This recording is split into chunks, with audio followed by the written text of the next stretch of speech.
Hello chaps and chapettes, and welcome to this video. In this video I'm going to be talking to you about my second impressions of the game Chartered the Golden Age. Why the second impressions? Well, I've already done a Kickstarter video and given my first impressions of the prototype. This is a new prototype with some new rules, some new bits and pieces. So this is a second impression. So bear in mind, I'm going to be talking about a prototype. So some of the things that I say may not be actually in the final version of the game due to the fact that I've said it and they've done something about it. Now, I've already done a how to play video for this new revised version.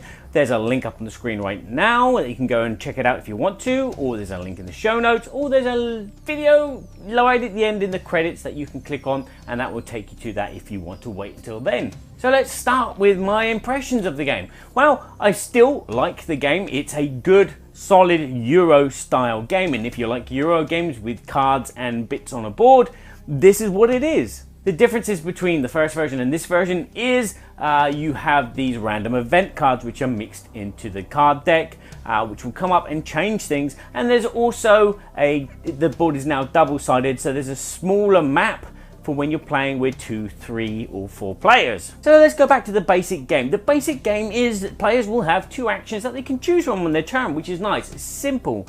At the beginning, new players will be a bit confused because they won't know which one will benefit which until you've played the game several rounds, and then you'll start seeing a pattern. And that pattern is either, you know, build a warehouse and get some money and then maybe buy some stocks and shares, or buy a plot of land and try and hold something back. With the cards, it's kind of like a set collection if you wish. You can play that way, so you can collect numbers which are all in the same kind of area. So when you get a chance to build, you're going to be building onto this one big warehouse and making it ever expandingly big.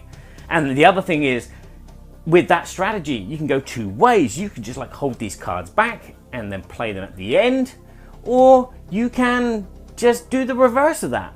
Both strategies have their advantages and disadvantages because you have to watch what the other players are doing to kind of gauge where you're going, because you don't want to build a big warehouse at the end of the game if someone else has got flag stock in it, because that will then make them a millionaire when they sell their stocks of that flag stock, which you got to get in there at the right time. But instead of maybe having cards all in the same zone, having cards from all over the board is also advantageous. You can just build at the right moment to make a warehouse of one other player bigger, which will give you a shed load of money, but then you can go and spend it on little things. So rake in lots of money and then buy little things, and then later on in the game we'll make those warehouses bigger, which means that their shares will get bigger as well. This is a real kind of stock market game, and you have to really play with that in mind. You don't just play just to build up a nice board with the nice little warehouses. So the game is kind of basically the same every time you play it. There's not going to be much different,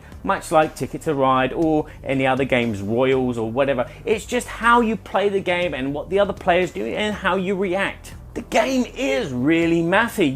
You do have to have some kind of knowledge of stock markets and how they work, and be aware of what people are buying, because you don't want to increase their warehouses and give them lots of stock value on the stock that they've bought a lot of, and especially if they've got flag stock in that stock.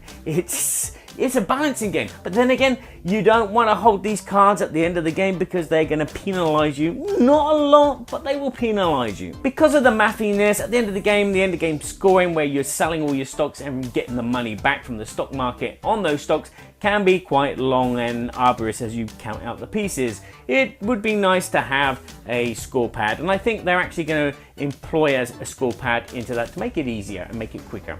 Now let's go forward to the changes that have been added. The smaller map for less players is beneficiary. It works. It doesn't feel...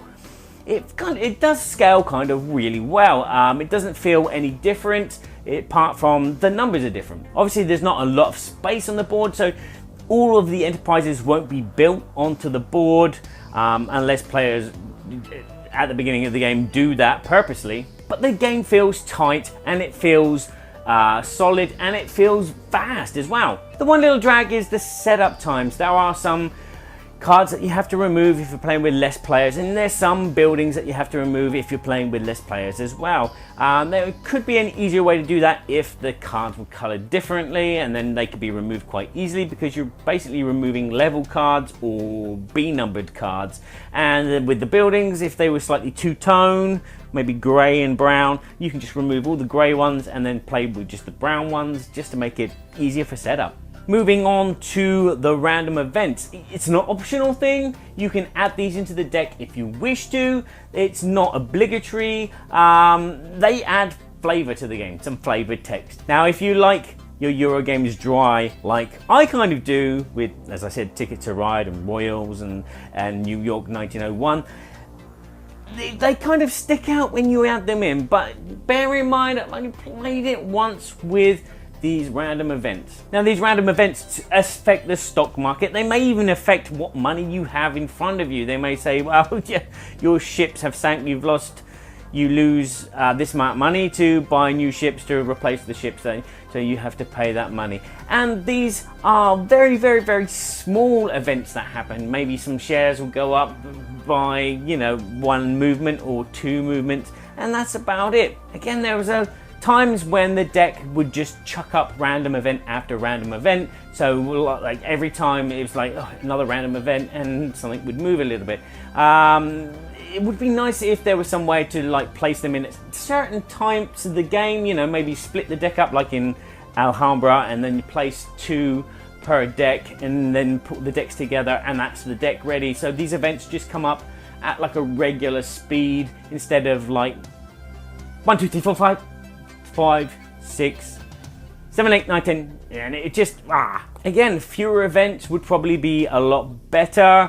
As I said, having them sporadically placed into the deck, and also maybe more profound effects that happen, because it's like tennis. Like one stock would go up one, and then go down one, and go up one, then it go down one again because it's in front, and they go down, and then you lose some money, and then it go up, down, and it's big events happen where, you know, a stock loses half of its value because of something. That would be drastic. That would change the game, and like the game would be topsy-turvy, and players would have to do something else.